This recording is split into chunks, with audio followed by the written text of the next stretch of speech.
All right. So I just put in two links into the chat section. We'll have that available down in the description as well. This is going to be the Google Drive link. I'll share my screen here so you can kind of see what that would look like. We're going to have your Sales Boost Workshop worksheet right here. This is something you'll follow along with as we kind of go through everything.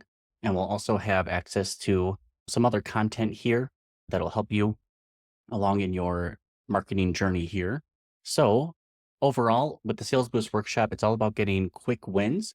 And a lot of the times when we think about the marketing funnel, getting more sales, we often look towards the top of the funnel. This is, obviously where leads get generated and come through our funnel, but halfway through the funnel, depending on what they see, what they know about you, how easy it is to move forward, that will make or break their decision process to move forward with you or not. So what makes me even qualified to go through any of the sales and marketing tips here? This is going to be, I've been a wedding DJ for over 10 years. We've built a full service wedding DJ and photo booth company with multiple DJs over the last 10 years, over 100 5-star reviews. I'll give you a sneak peek into what my funnel looks like. This is my homepage here. Goes through a overview of the services, some trust and value add with our Best of Weddings award. We also have a video and easy access to get the quote. Now, with this quoting tool, we have 3 steps to our funnel, obviously, right? One is going to be build your quote. Second is sign your DJ contract. And the third is going to be service fulfillment. So your music timeline and meeting.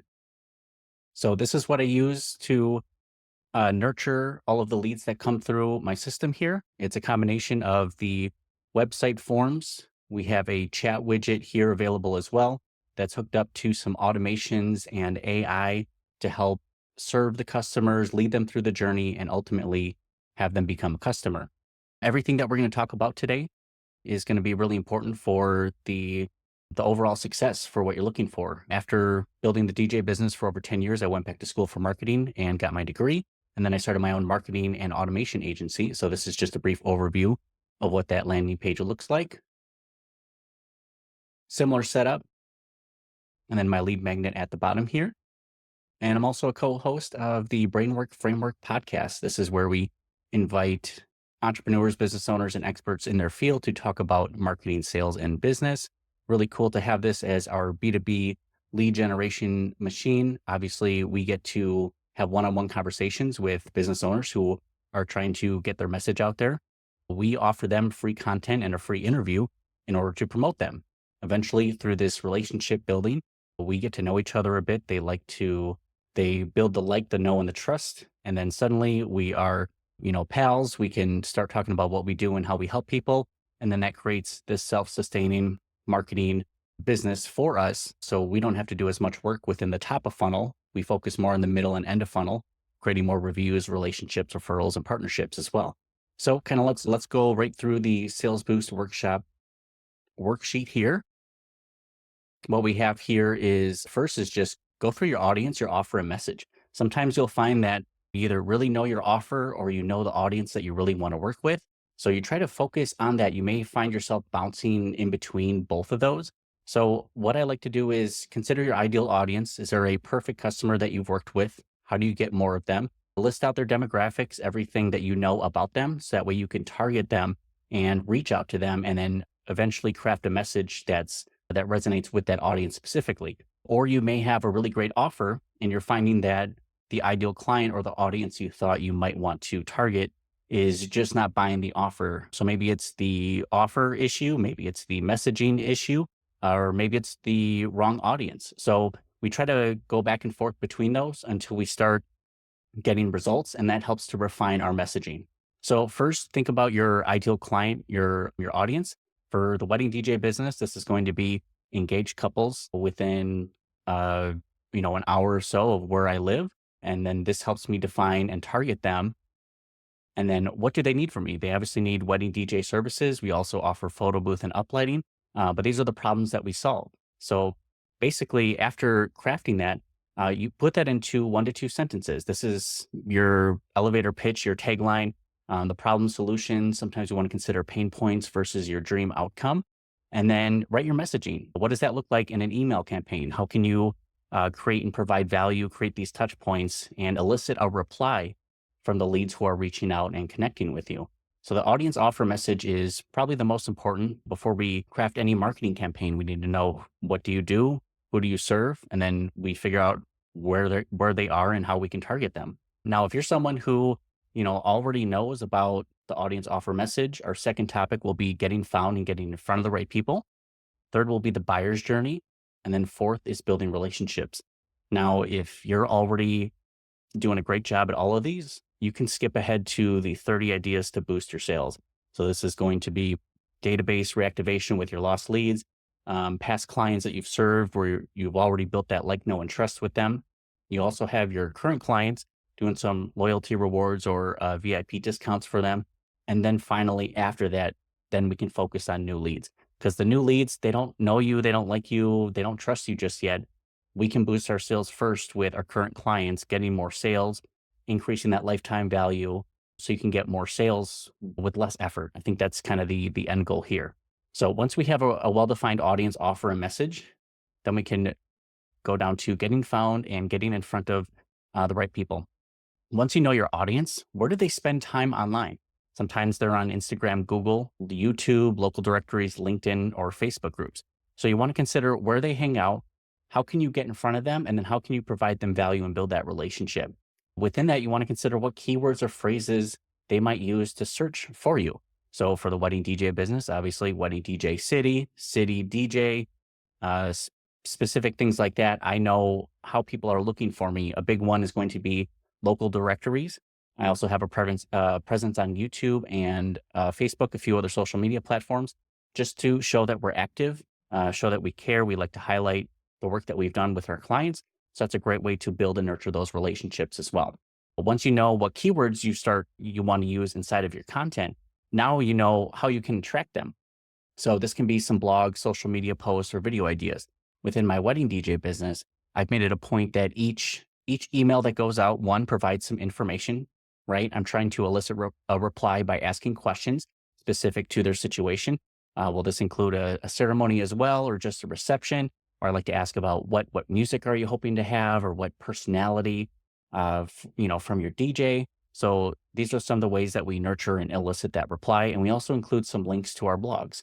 So I have that music planning sheet I provide to every couple, so that way they can actually see what it looks like for the process for picking your do plays, your do not plays, all the things like that. So you build content around that journey, try to answer questions in advance. What do they want to know before they make a purchase decision? And then you can use that within your social media and all your content to help build and nurture that relationship. So again, just think about how you can target your audience. How are you going to provide value? And how do you build trust with them? Now, the other piece of getting found and getting in front of the right people. So getting found, I consider more to be SEO, people looking you up. So this is going to be a mix of your Google business profile, your website, and maybe your social channels like YouTube. People are searching for solutions for problems. They are researching that. So the content that they consume and engage with, that's going to build the like, know, and trust around it. If it happens to be your piece of content, suddenly people are going to be looking to sign up with you for your service. An example for this was I had a blog post with the keyword best wedding DJ Milwaukee. So I had a client, a lead, who reached out and said, I was looking for the best wedding DJ in this area. That's what I searched. And also my sister, who's in Arizona, looked for this keyword, and you both popped up, and we thought this was fate. So we had to book with you. So that was just an example of someone coming across a blog post through SEO. They found it compelling enough to reach out and want to learn more information, and that eventually became a client for myself. So we always recommend doing some SEO, some Google business profile optimizations. You already have the content, you already have the keywords, just put it all together and put it out there. Getting in front of the right people. This is something a lot of people overlook, and they don't understand the importance of building those relationships. These partnerships, centers of influence, and what communities can you leverage? So this can be like Facebook groups or LinkedIn groups. Partnerships here for the wedding DJ business, this has all been about becoming a preferred vendor at wedding venues. So we have about 8 preferred vendor relationships where we're on their preferred list, we're on their website, we get recommended to their couples about DJs that they trust, DJs that they like, and DJs that they know are going to take care of their couple. So this has been a huge piece of our business. Yes, we get new leads to the website through Google every week. We get new customers, but we're also getting phone calls and emails from direct connections and referrals and partnerships here. So partnerships is going to be what centers of influence here. Obviously, it's going to be the wedding venues. Oftentimes we find that wedding photographers are booked before DJs. So any positive relationship we can build with them is going to be influential for us. So we have a combination of venues, we have some photographers that recommend us, we have some officiants that refer us, and we do the same for everybody else. So when someone asks for a recommendation, we know a few people we like to work with. This is going to be crucial for building more reviews and building more referrals. This is free marketing. This is creating customers into promoters. So you want to consider your industry. I've seen some other people, so let's go to the B2B side instead as well of this equation. Centers of influence. Let's say maybe my marketing agency works with like real estate agents or something to that effect. How do we get connected with them? Where do they hang out? How do we get in front of them? What problems are they having? Could we solve them with our offer? There's going to be multiple groups, maybe associations. We can connect with chambers of commerce specifically for real estate agents, where we can connect with them, become a part of their community. If they like the service and the work that we do for them, then they're more likely to refer us. Now, the third stage is going to be looking back at your buyer's journey. This is the entire experience that they go from being a visitor to becoming a lead to becoming a customer and eventually a promoter for your business. So usually it's broken down into three pieces and sometimes four. It's the awareness of their problem, considering who their options are, and then making a decision. And then the post-purchase follow-up as well can be very important. So when we consider the buyer's journey, I kind of mentioned this before, but it's trying to answer questions in advance. What concise, clear, compelling message can you give them that shows this is everything that you need? It is likely that we are to achieve this goal for you, and then elicit a reply. I find that mistake happen a lot with a lot of businesses. They're not trying to engage in conversation. They say, here's the information. Let me know if you need anything. Try to engage with the lead to elicit a reply, to one, show that you care, and it shows personalization and customization to them. Wow, they're asking about this. They're curious about that. Once you create that conversation, then suddenly that becomes a sales conversation as well.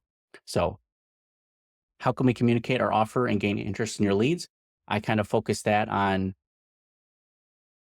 an overview of this is who we are, this is what we do, here's some trust factors, and then this is how you can get a quote. And if that wasn't enough to convince you, maybe they scroll down a little bit more. They're going to read our reviews, another trust factor here.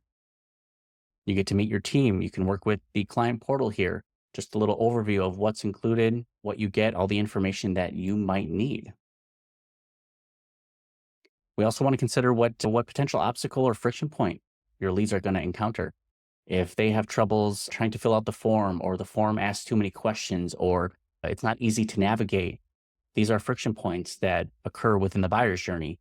They want an easy next step to the sale. And we find that the easier you can make that process for them, the less friction there is. So they're not going to think twice about, should I move forward? Oh, I had a problem with this. Don't lose leads because of this, because people are running into these friction points. If you can kind of answer questions in advance, they're going to think that you're reading their mind and this was built just for them and you're the person that they want to work with. Third is going to be, what can you automate to make their journey smoother? We do a lot of email follow-ups. We provide FAQs within a lot of our emails, like the pre-sale meeting.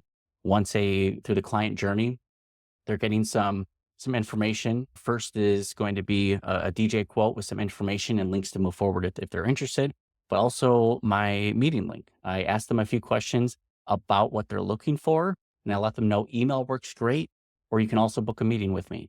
So they self-serve, they move through the funnel, we get replies from them, and then we nurture them and continue that conversation. Booking process, I recommend everyone having a meeting calendar just to make booking really, really simple for everyone. And then again, I kind of mentioned that pre-sales email that we have.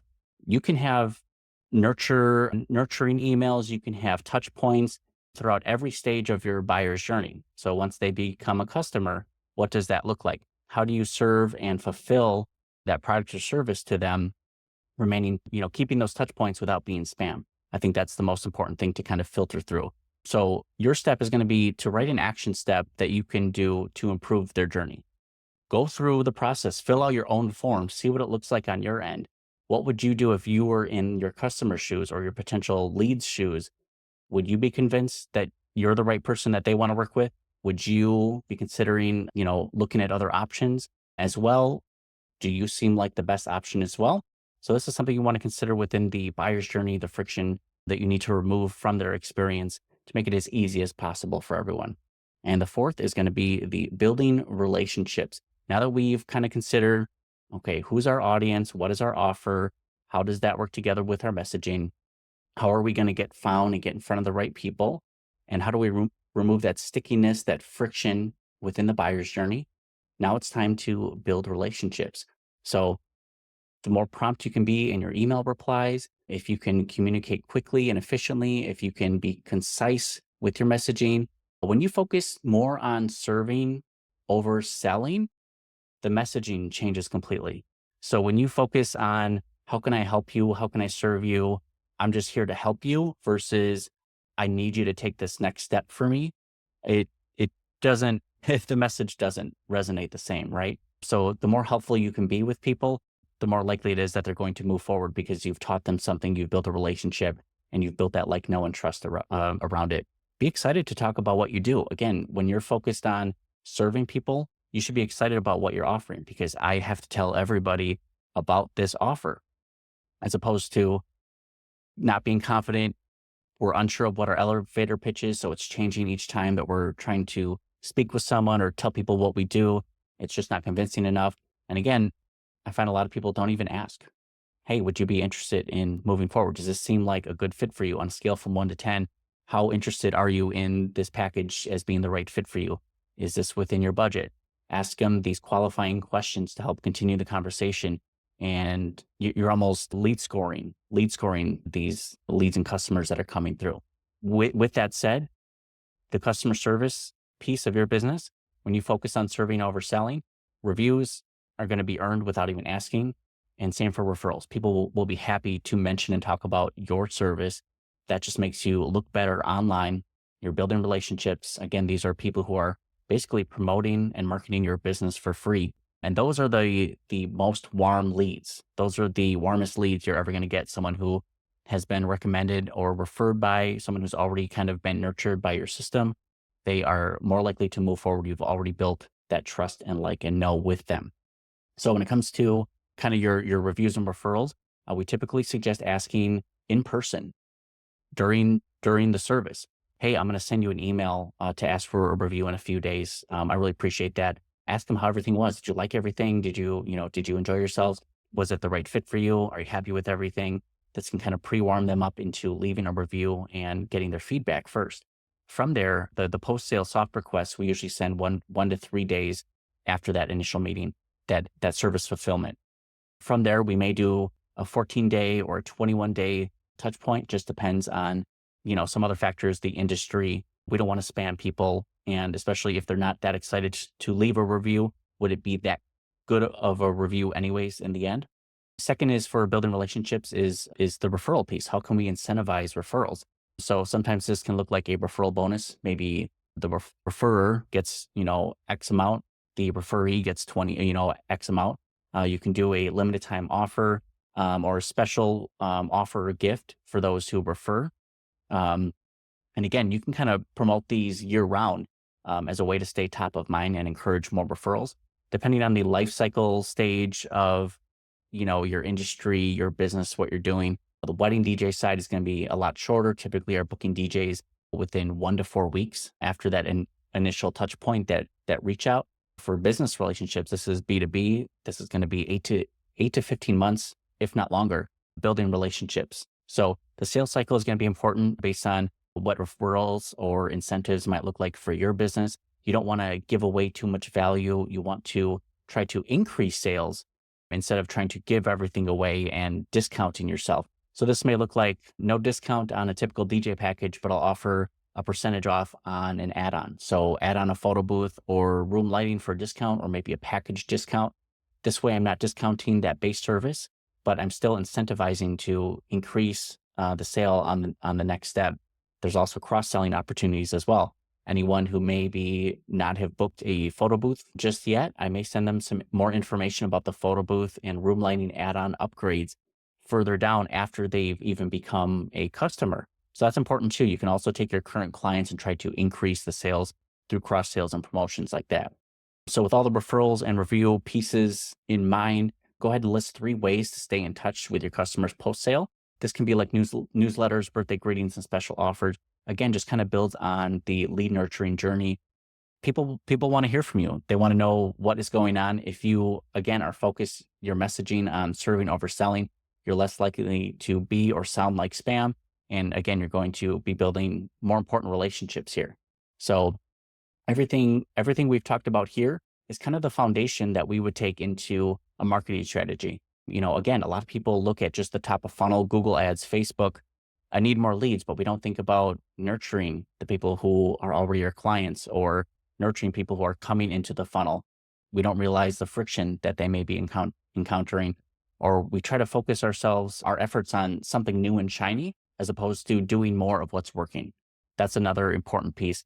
Do more of what's working. Look at how you're getting your current clients. What do they look like? What are the demographics? How do we get in touch with more of them and build those partnerships and relationships?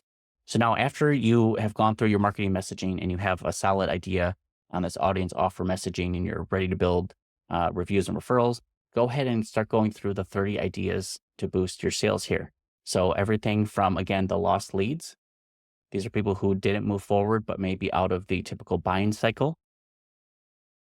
Past clients, anyone you've worked with yet, again, cross sells and upsells. You can provide case studies. Again, we're just building and nurturing relationships here.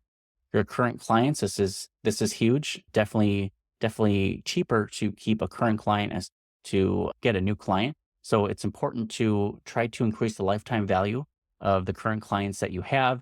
Try to incentivize reviews or referrals, and then build that like, know, and trust. And then finally, you can go into focusing on new leads. I guarantee if you go through and do just a couple of these, you will get a sale. And then you can focus on your new leads. What kind of lead magnets, limited time offers? Are you going to do a collab, free trials or demos with people? A lot of these are ways that you can start building and nurturing relationships here. So everything that I've built within my DJ system here, I'll show you some of the blog posts that we have. All focused on wedding music, wedding planning. We have some news articles as well. So we go through the top 200 wedding songs. We have some slow dance songs and cocktail hour music. We have tips for planning.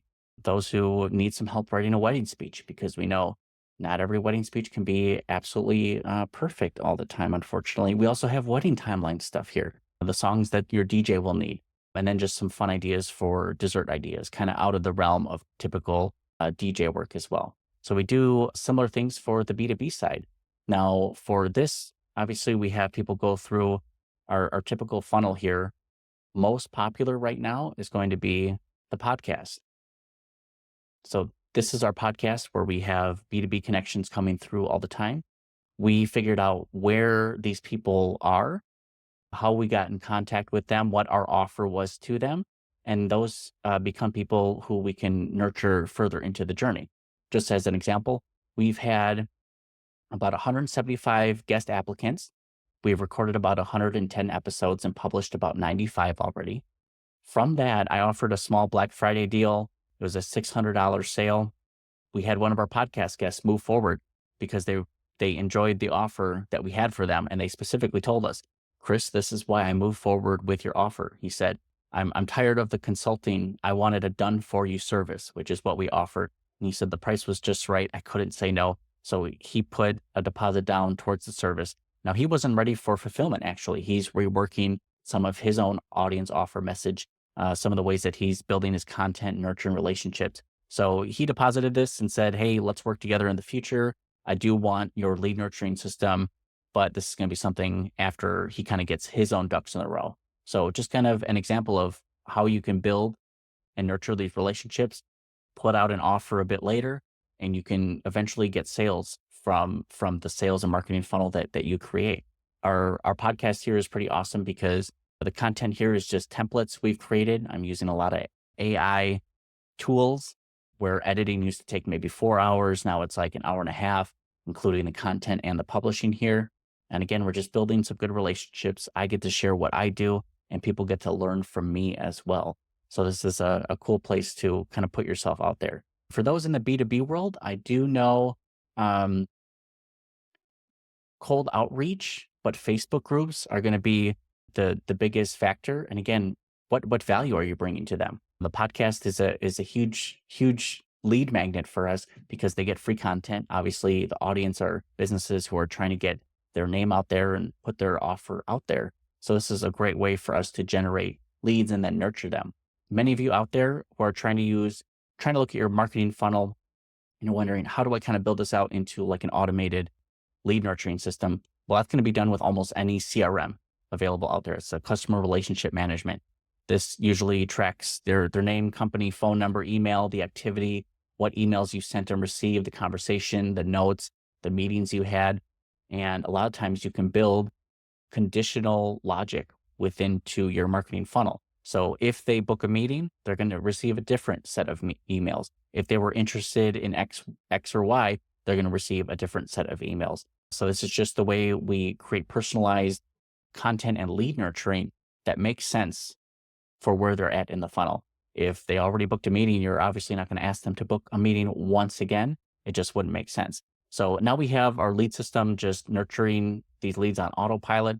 It's been great to work more on our business instead of in our business. Busy wedding season is typically spring, summer, and fall for us. And then winter time, I get some time to revisit everything that we've worked on, build out our content again, improve our processes.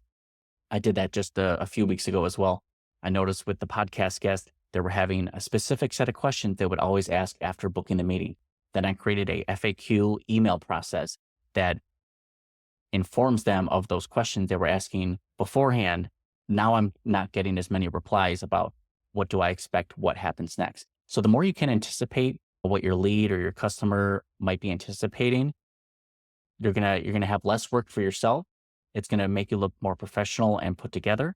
And suddenly you're gonna create this self-sustaining marketing business funnel that is just gonna start nurturing your leads and getting more customers and eventually increasing your sales. So this was everything I had put together for our Sales Boost workshop today. We'll make the replay available for a lot of you who couldn't join us today. Thank you again for checking this out, and good luck and congratulations.